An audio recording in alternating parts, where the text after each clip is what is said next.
गुरुर्ब्रह्मा गुरुर्विष्णुर् गुरुर्ब्रह्मा गुरुर्विष्णुर् गुरुर्देवो महेश्वरः गुरुर्देवो महेश्वरः गुरुसाक्षात् परब्रह्म गुरुर्साक्षात् परब्रह्म तस्मै श्री गुरवे नमः तस्मै श्री गुरवे नमः।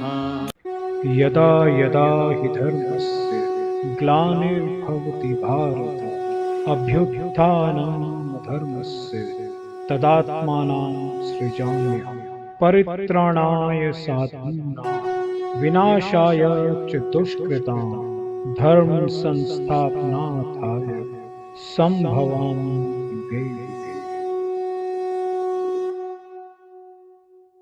प्रेम से बोलो श्री कृष्ण भगवान की जय।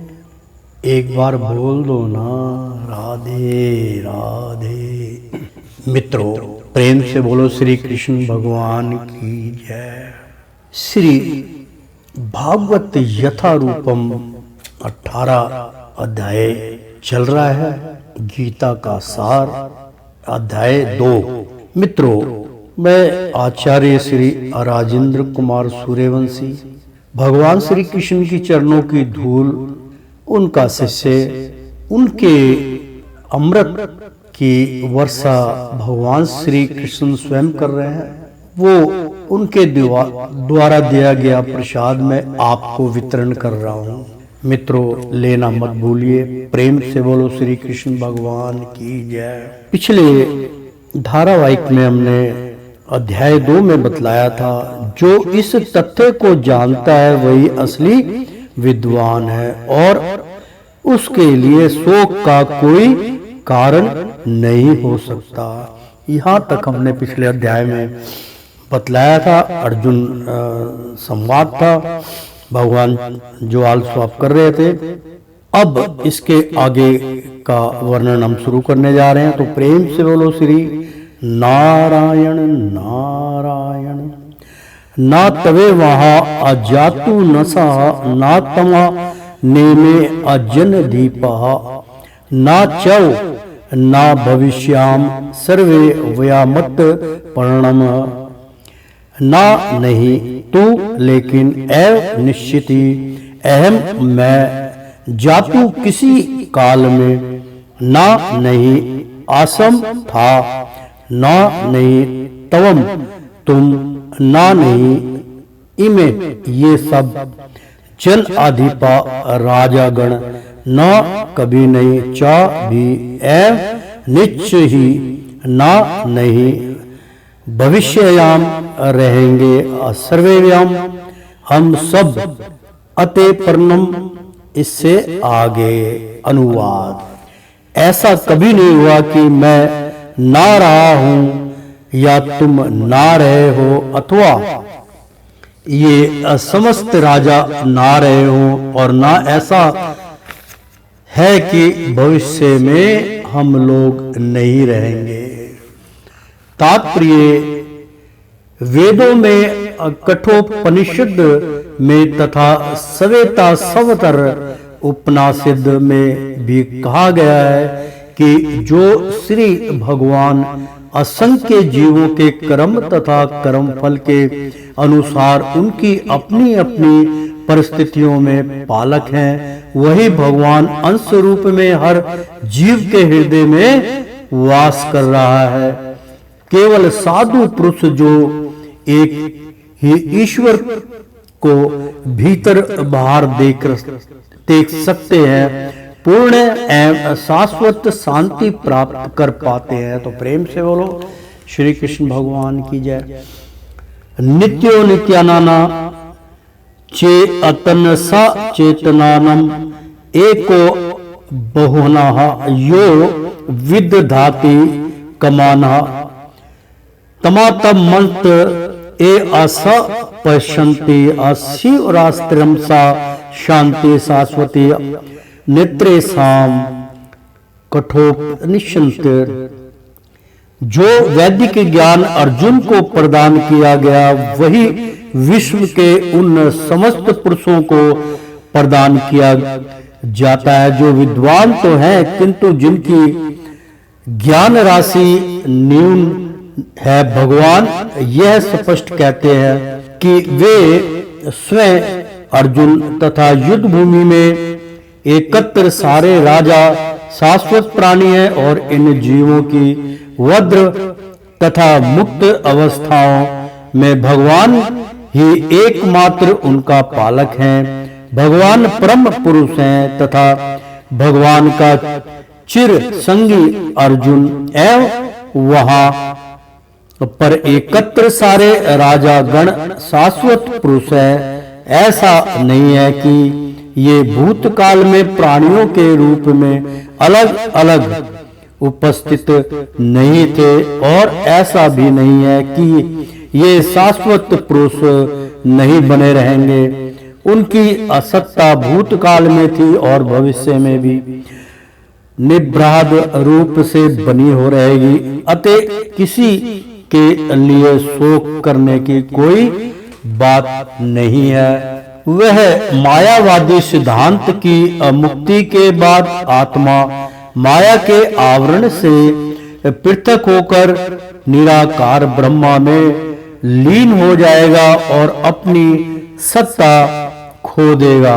वहां पर परम अधिकारी भगवान कृष्ण द्वारा पुष्ट नहीं हो जाता, ना ही हो पाता, ना ही इस सिद्धांत का समर्थन हो पाता है कि वज्र अवस्था में ही हम सत्ता का चिंतन करते हैं। यहाँ पर कृष्ण स्पष्ट कहते हैं कि भगवान तथा अनयों की असत्ता भविष्य में भी अक्षुण्ण रहेगी, जिसकी पुष्टि उपनिषदों द्वारा भी होती है। कृष्ण का यह कथन प्रमाणिक है क्योंकि कृष्ण मायावश्य नहीं है। यदि सत्ता तथ्य ना होती तो फिर कृष्ण इतना बल क्यों देते, और वह भी भविष्य के लिए।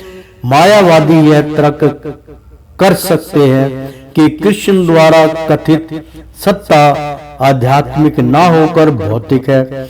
यदि हम इस तर्क को कि सत्ता भौतिक होती है तो स्वीकार कर भी ले तो फिर कोई कृष्ण की सत्ता को किस प्रकार पहचानेगा। कृष्ण भूतकाल में भी अपनी सत्ता की पुष्टि करते हैं और भविष्य में भी अपनी सत्ता की पुष्टि करते हैं।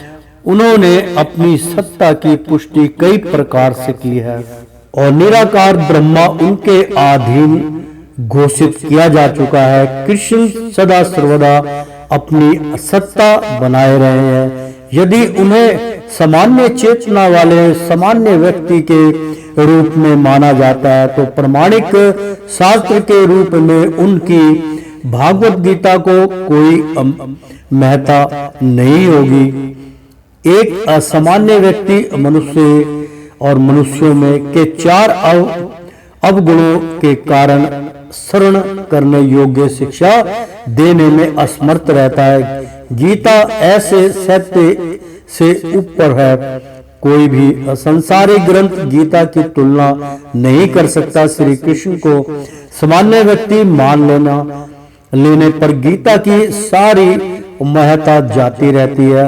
मायावादियों का तर्क है कि इस श्लोक में वर्णित दैत्य परंपरागत है और शरीर के लिए प्रयुक्त किया है, किंतु इसके पहले वाले श्लोक में ऐसे देहांत बुद्धि की निंदा की गई है।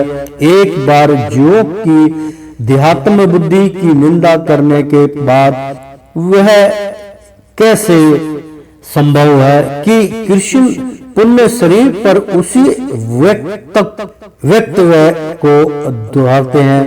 अतः यह सत्ता आध्यात्मिक आधार पर स्थापित है और इसकी पुष्टि रामानुजाचार्य तथा अन्य आचार्यों ने भी की है। गीता में कई स्थलों पर इसका उल्लेख है कि यह आध्यात्मिक सत्ता केवल भागवत भक्तों द्वारा श्रेय है। जो लोग भगवान कृष्ण का विरोध करते हैं उनकी इस महान सत्य तक पहुंच नहीं हो पाती। अभक्तों द्वारा गीता के उपदेशों को समझने का प्रयास मधुमक्खी द्वारा मधुपात्र चाटने के सदृश है। पात्र को खोले बिना मधु को नहीं चखा जा सकता। इसी प्रकार भागवत गीता के रहस्यवाद को केवल भक्त ही समझ सकते हैं, अन्य कोई नहीं। जैसा कि उसके चतुर्थ अध्याय में कहा गया है, ना ही गीता का स्पर्श ऐसे लोग कर पाते हैं जो भगवान के अस्तित्व का ही विरोध करते हैं। अतः मायावादियों द्वारा गीता की व्याख्या मानो समग्र सत्य का सारासार भ्रमक निरूपण है। भगवान चैतन्य ने मायावादियों द्वारा की गई गीता की व्याख्याओं के पढ़ने का निषेध किया है और चेतावनी दी है कि जो कोई ऐसे मायावादी दर्शन को ग्रहण करता है, यह गीता के वास्तविक रहस्य को समझ पाने में असमर्थ रहता है। यदि सत्ता का अभिप्राय अनुभव में ब्रह्मांड से है, तो भगवान द्वारा उपदेश देने की कोई आवश्यकता नहीं है। आत्मा तथा परमात्मा का दैत्य शाश्वत तथ्य है और इसकी पुष्टि वेदों द्वारा होती है, जैसा कि ऊपर कहा जा चुका है। देहिनो समनंथा देहे कोमहा यौवन जराहा तथा देहांतर प्रति अधीर असतन ना मोहातेह। देही यानी कि शरीरधारी की आसिमन, इसमें यथा जिस प्रकार देहे शरीर में, कौमारम बाल अवस्था, यौनम यौवन तरुण, जरह वृद्धावस्था तथा उसी प्रकार देह अंतर शरीर के स्थानांतर की प्राप्ति उपलब्धि, धीर मतलब धीर व्यक्ति तत्र उस विषय में ना कभी नहीं मोहाते मोह को प्राप्त होता। अनुवाद: जिस प्रकार शरीरधारी आत्मा इस वर्तमान शरीर में बाल अवस्था से तरुणा अवस्था में और फिर वृद्धा अवस्था में निरंतर अक्सर होता रहता है, उसी प्रकार मृत्यु होने पर आत्मा दूसरे शरीर में चला जाता है। धीर व्यक्ति ऐसे परिवर्तन से मोह को प्राप्त नहीं होते। तात्पर्य: प्रत्येक जीव एक व्याष्टिक आत्मा है, वह प्रतिक्षण अपना शरीर बदलता रहता है, कभी बालक के रूप में, कभी युवा तथा कभी बुद्धि पुरुष के रूप में, तो भी आत्मा वही रहता है, उसमें कोई परिवर्तन नहीं होता। यह वशिष्ठ आत्मा मृत्यु होने पर अंतर्तोग तवा एक शरीर बदलकर दूसरे शरीर में देहांतर कर जाता है और चूंकि अगले जन्म में इसको शरीर मिलना अवश्य भावी है, ना है वह आध्यात्मिक हो या भौतिक शरीर। अतः अर्जुन के लिए ना तो भीष्म ना ही द्रोण के लिए शोक करने का कोई कारण था। आपूर्ति उसे प्रसन्न होना चाहिए ताकि वे अपने पुराने शरीर को बदलकर नए शरीर ग्रहण करेंगे और इस तरह वे नई शक्ति प्राप्त करेंगे। ऐसे शरीर परिवर्तन से जीवन में किए कार्य के अनुसार नाना प्रकार के सुखों भोग या कष्टों का लेखा हो जाता है, क्योंकि भीष्म व द्रोण चार्य साधु पुरुष थे, इसलिए अगले जन्म में उन्हें आध्यात्मिक शरीर प्राप्त होंगे, नहीं तो कम से कम उन्हें स्वर्ग में भोग करने के अनुरूप शरीर तो प्राप्त होंगे। अतः दोनों ही दशाओं में शोक का कोई कारण नहीं था। जिस मनुष्य को वशिष्ठ आत्मा, प्रात्मा तथा भौतिक और आध्यात्मिक प्राकृतिक का पूर्ण ज्ञान होता है, वह धीर कहलाता है। ऐसा मनुष्य कभी भी शरीर परिवर्तन द्वारा ठगा नहीं जाता। मित्रों, बहुत सुंदर प्रसंग है, मैं एक बार फिर इसको दोहरा देता हूं। जिस मनुष्य की वशिष्ठ आत्मा, मतलब जो उसकी शुद्धिकरण आत्मा है, जो उसका शरीर में जो आत्मा विराजमान है, परमात्मा स्वरूप, जिस मनुष्य की वशिष्ठ आत्मा दृढ़ है, मतलब परमात्मा तथा भौतिक, मतलब ईश्वर और ये भौतिक संसार और आध्यात्मिक यानी कि प्रकृति का पूर्ण ज्ञान होता है, मतलब तीन चीज में बतलाई गई है।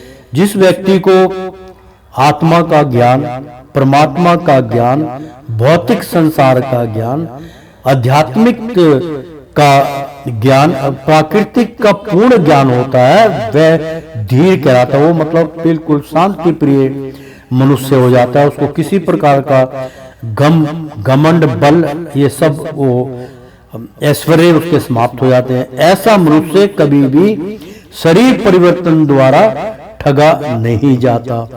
आत्मा के एकात्मवाद का मायावादी सिद्धांत मान्य नहीं हो सकता, क्योंकि आत्मा के इस प्रकार विखंड से परमेश्वर विखंडनीय या परिवर्तनशील हो जाएगा, जो परमात्मा के अपरिवर्तनीय होने के सिद्धांत के विरुद्ध होगा। गीता में पुष्टि हुई है कि परमात्मा के खंडों का शाश्वत सनातन अस्तित्व है। सनातन का मैंने पहले ही बताया था कि शाश्वत, जब तक तुम्हारे शरीर है, जब तक ये संसार है, सनातन कभी समाप्त नहीं होता। अस्तित्व मतलब उसका अस्तित्व कभी समाप्त नहीं होता। जिन्हें अक्षर कहा जाता है, अर्थात उनमें भौतिक प्राकृतिक में नीचे गिरने की प्रवृत्ति होती है। ये भिन्न अंश खंड नित्य भिन्न रहते हैं, यहाँ तक कि मुक्ति के बाद भी वशिष्ठ आत्मा जैसा का तैसा अभिन्न अंश बना रहता है, किंतु एक बार मुक्त होने पर वह श्री भगवान के असात सच्चिदानंद रूप में रहता है। परमात्मा पर प्रतिबिंबवाद का सिद्धांत व्यक्त किया जा सकता है, जो प्रत्येक शरीर में विद्यमान रहता है। वह वायष्ट जीव से भिन्न होता है। जब आकाश का प्रतिबिंब जल में पड़ता है, तो प्रतिबिंब में सूर्य, चंद्र तथा तारे सभी कुछ रहते हैं। तारों की तुलना जीवों से तथा सूर्य या चंद्र की परमेश्वर से की जा सकती है।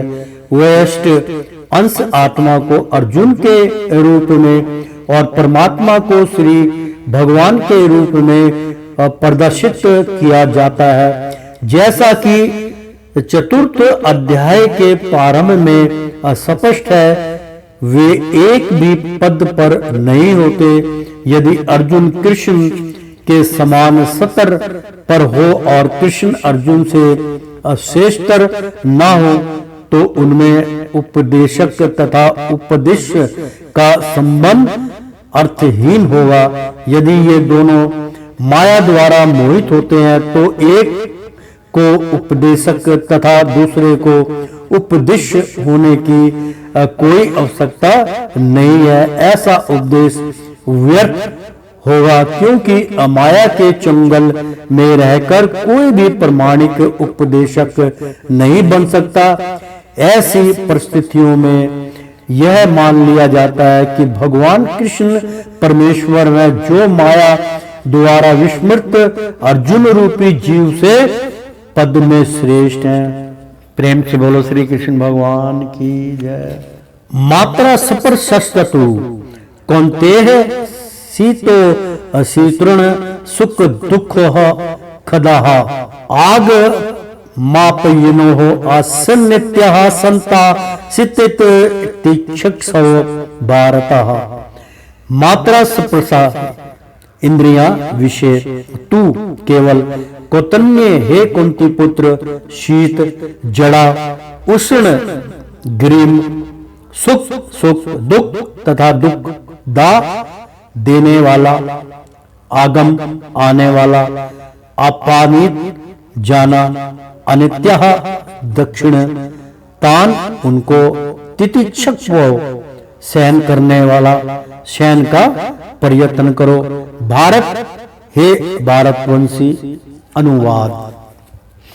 हे कुंती पुत्र सुख तथा दुख का क्षणिक उदत तथा काल क्रम में उनका अंतर ध्यान होना सर्दी तथा गर्मी की ऋतुओं के आने जाने के समान है। हे भारतवंशी वे इंद्रिय बोध से उत्पन्न होते हैं और मनुष्य को चाहिए कि अविचल भाव से उनको सहन करना सीखे।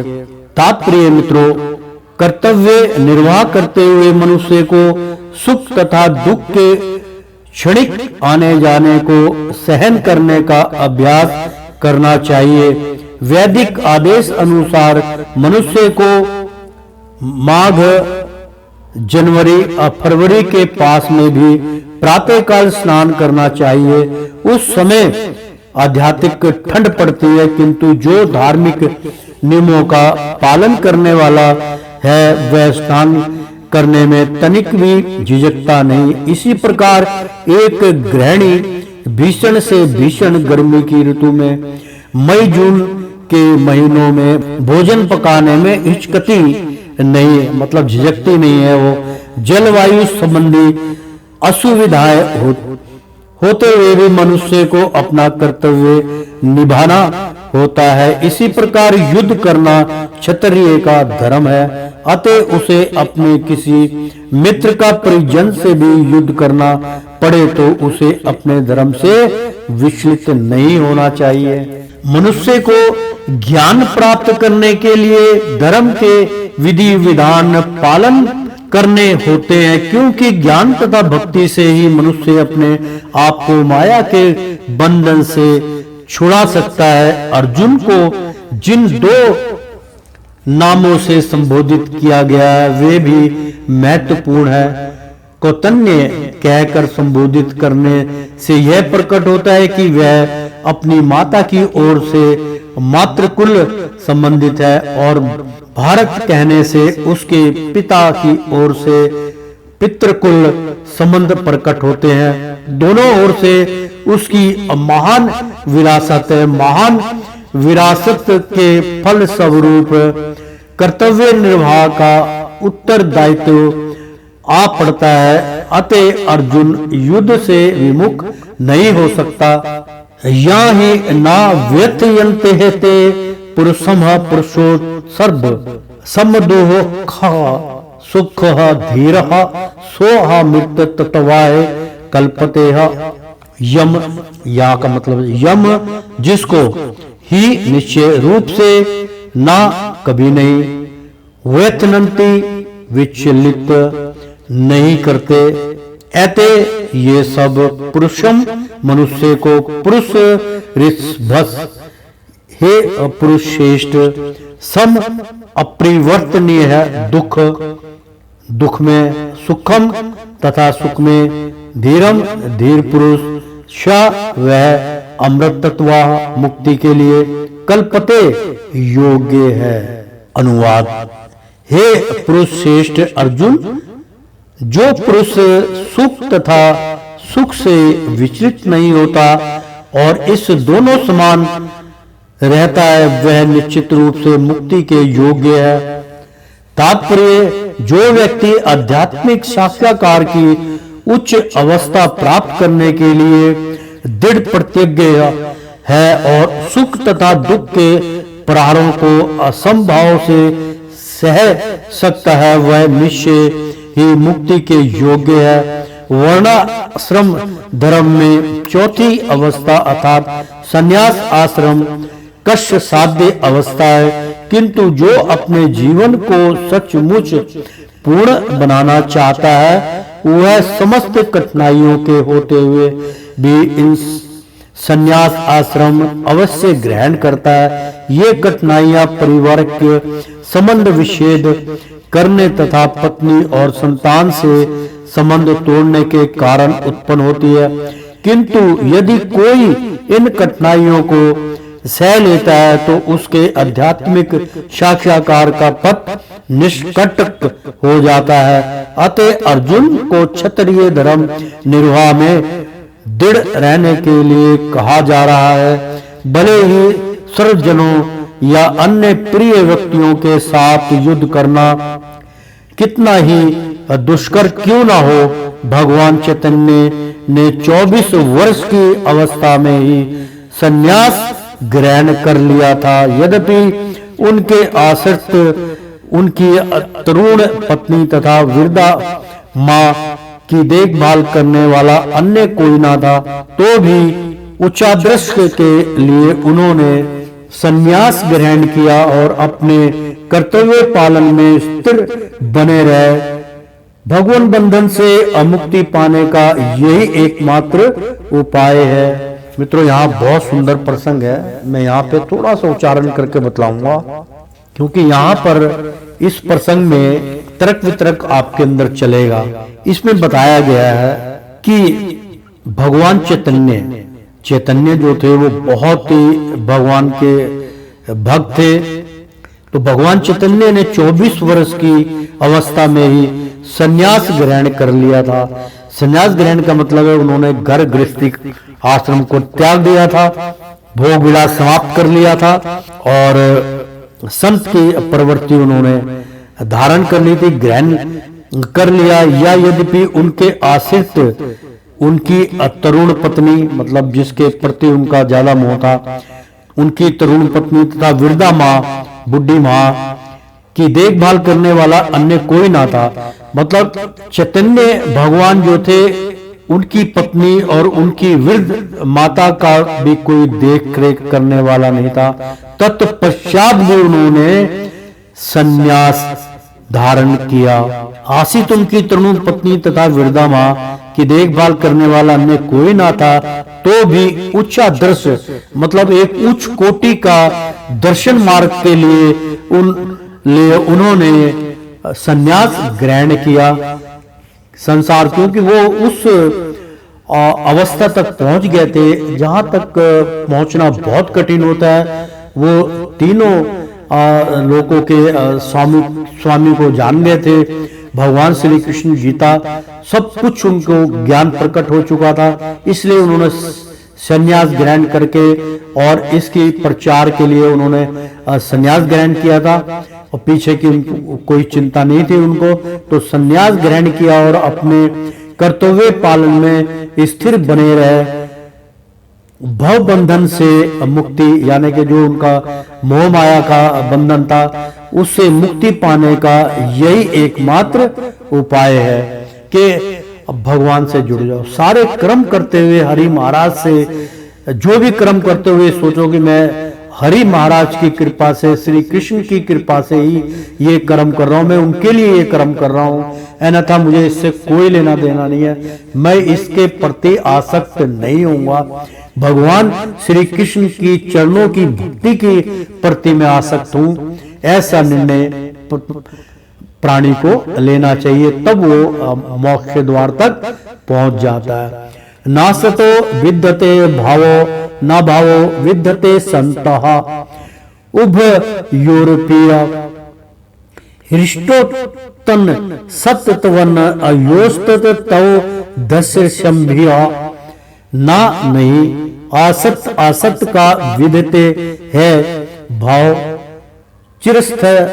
चिरस्था युक्त न कभी नहीं। अभाव परिवर्तनशील गुण विद्यते है सत शाश्वत का उभ्यो हो, दोनों का अपि ही इष्ट देखा गया। अंत निष्कर्ष तो निस्संदेह अनेयो इनका तत्व सत्य के दर्शभी भविष्य दृष्टा द्वारा अनुवाद तत्वदर्शियों ने यह निष्कर्ष निकाला है कि असत्य भौतिक शरीर का तो कोई चिरस्थायित्व तो नहीं है, किंतु सत्य आत्मा अपरिवर्तित रहता है। उन्होंने इन दोनों की प्राकृतिक अध्ययन द्वारा यह निष्कर्ष निकाला है। तात्पर्य परिवर्तनशील शरीर का कोई स्थायित्व नहीं है। आधुनिक चिकित्सा विज्ञान ने अभी यह स्वीकार किया है कि विभिन्न कोशिकाओं की क्रिया प्रतिक्रिया द्वारा शरीर प्रतिक्षण बदलता रहता है। इस तरह शरीर में वृद्धि तथा वृद्ध अवस्था आती रहती है, किंतु शरीर तथा मन में निरंतर परिवर्तन होने पर भी आत्मा स्थायी रहता है। यही पदार्थ तथा आत्मा का अंतर है। स्वभावत शरीर नित्य परिवर्तनशील है और आत्मा शाश्वत है। तत्वदर्शियों ने चाहे वे निवेशवादी हो या सौगुणवादी हो, इस निष्कर्ष की स्थापना की है। विष्णु पुराण में 1:12-38 में कहा गया है कि विष्णु तथा उनके धाम स्वयं प्रकाश से प्रकाशित हैं। ज्योतिषी विष्णु, भुर्वयानी विष्णु, सत्य तथा असत्य शब्द आत्मा तथा भौतिक पदार्थ के ही घोतक हैं। सभी तत्वदर्शियों की यह स्थापना है।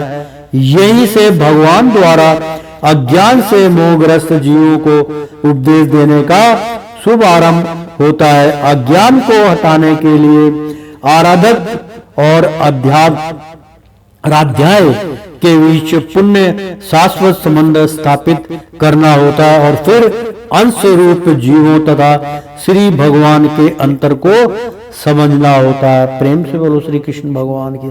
बहुत अच्छा तरह का मित्रों, मैं इसका उच्चारण करके बतला रहा हूं आपको।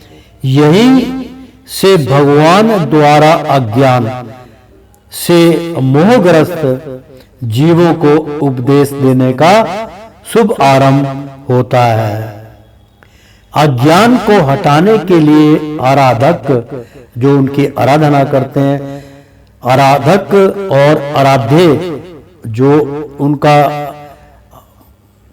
आराधक हैं, उनके जो सेवक हैं, और आराध्य मतलब जिनके लिए किया जा रहा है कि बीच पुण्य, यानी कि इन दोनों के बीच में एक पुण्य है। जो पुण्य का जो शब्द है उसे शाश्वत संबंध स्थापित करना होता है। मतलब मैं हरि का भजन कर रहा हूं, हरि के प्रति मतलब आराधक हूं और आराध्य मेरा भगवान श्री कृष्ण है।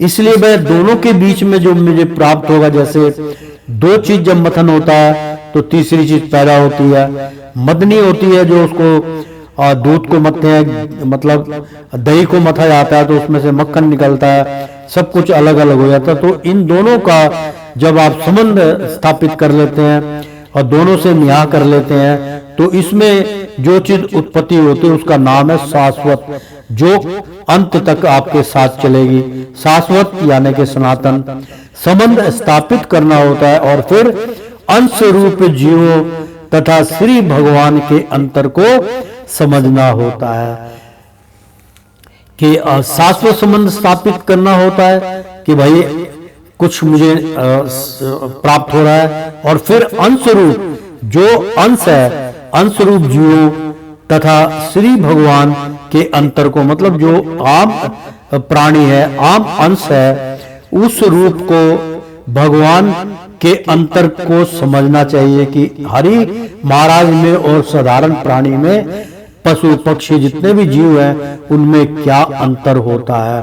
तो भगवान के अंतर को समझना होता है। कोई भी व्यक्ति आत्मा के अध्ययन द्वारा परमेश्वर के स्वभाव को समझ सकता है, यानी कि जो प्राणी अपनी आत्मा का साक्षात्कार कर लेता है, आत्मा का साक्षात्कार तभी होगा मित्रों, भक्तों, तब आप भगवान श्री कृष्ण के प्रति आसक्त हो जाएंगे, उनका अध्ययन करेंगे।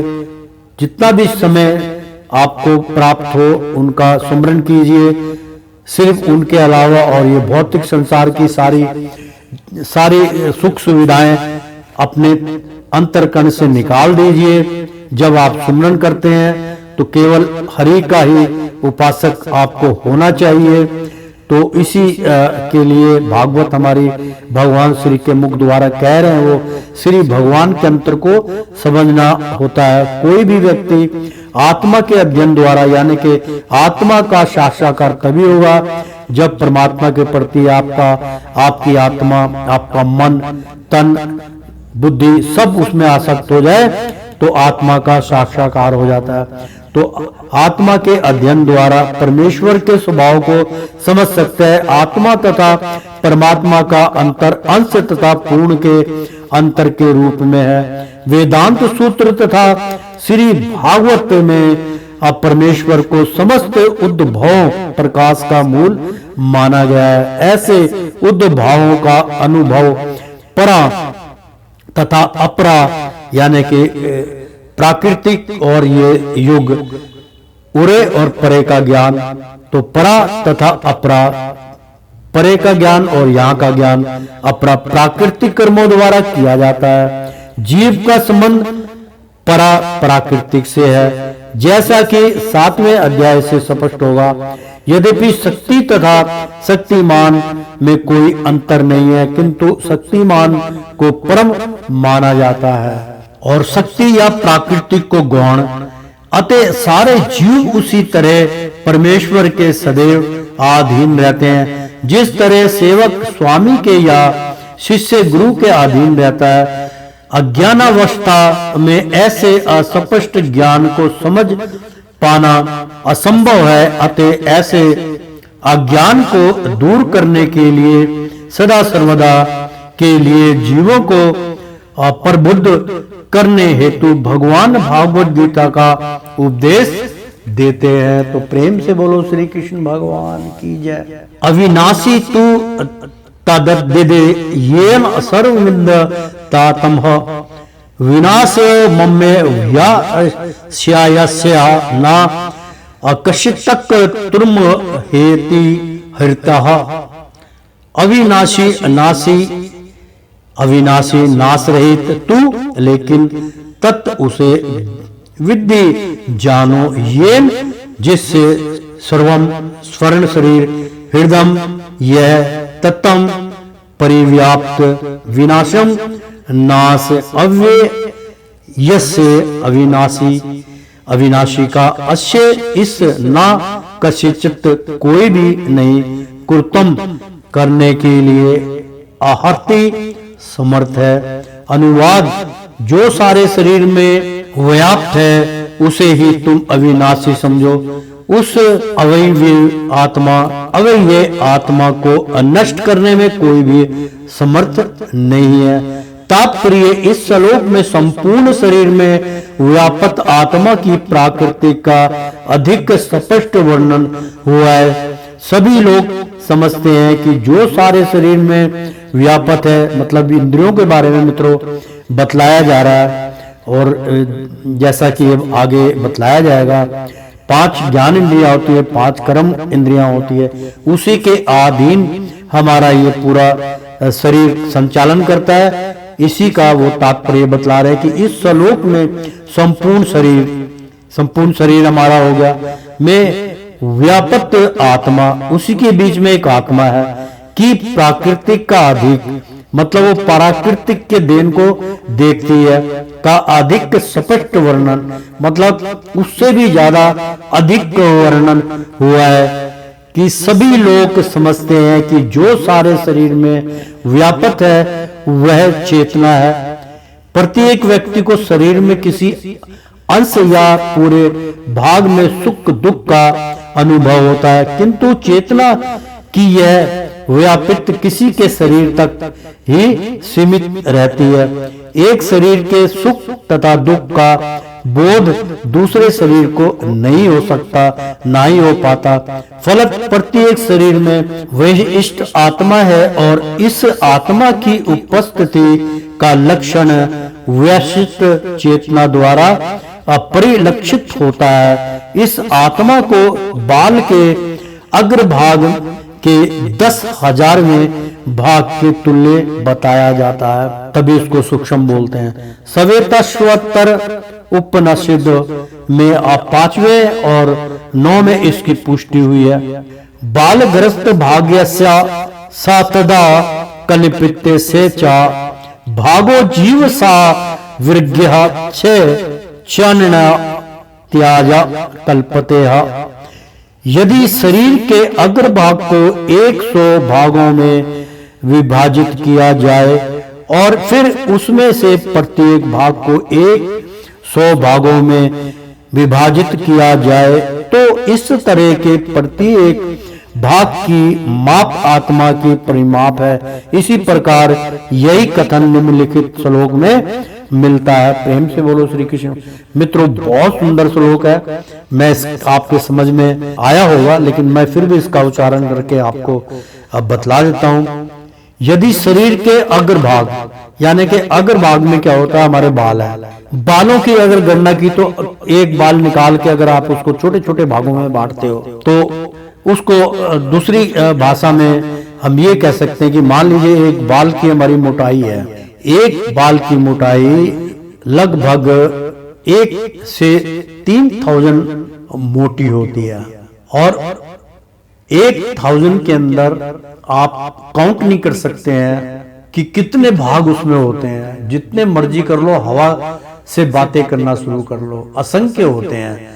मित्रों, इस तरीके से इसकी गणना की जाती है। वही इसके अंदर वो बतलाए जा रहे हैं कि यदि शरीर के अग्रभाग को 100 भागों में विभाजित किया जाए और फिर इसमें से प्रत्येक भाग को 100 भागों में विभाजित किया जाए तो इस तरह के प्रत्येक भाग की माप आत्मा की परिमाप है। इसी प्रकार यह कथन निम्नलिखित श्लोक में मिलता है। यानी कि आत्मा मतलब इतनी सूक्ष्म है, इतनी बारीक है कि उसको देखना बहुत ही कठिन है, असंभव है। जब तक आप संकल्प नहीं करेंगे, जब तक वहां आप नहीं पहुंच सकते।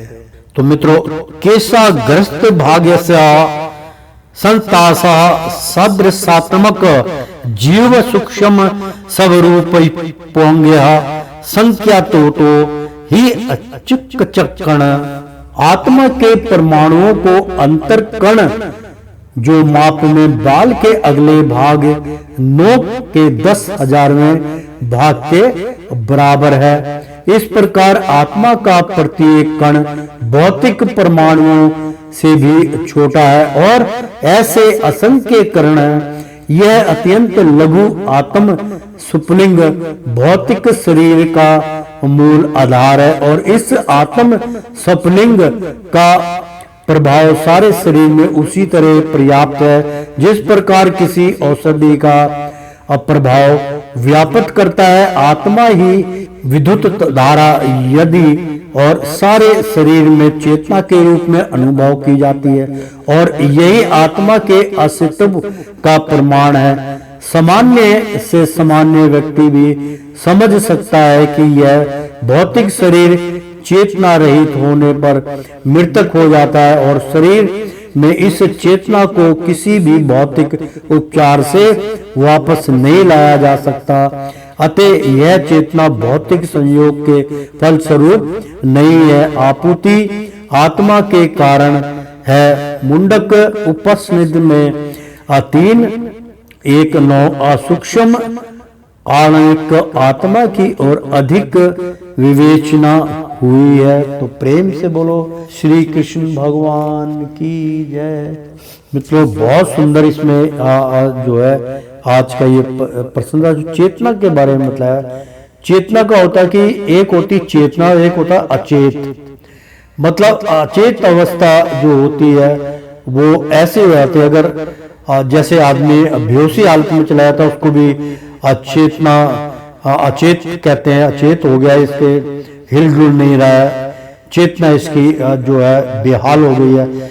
लेकिन यहाँ पर मृत्यु के पश्चात की बात कर रहे हैं वो, कि जब आत्मा शरीर को छोड़ देती है तो चेतना रहित होने पर मृतक हो जाता है। जब उसके अंदर कुछ भी नहीं रहता तो उसको वो मृतक कहलाता है मित्रों। तो प्रेम से बोलो श्री कृष्ण भगवान की जय।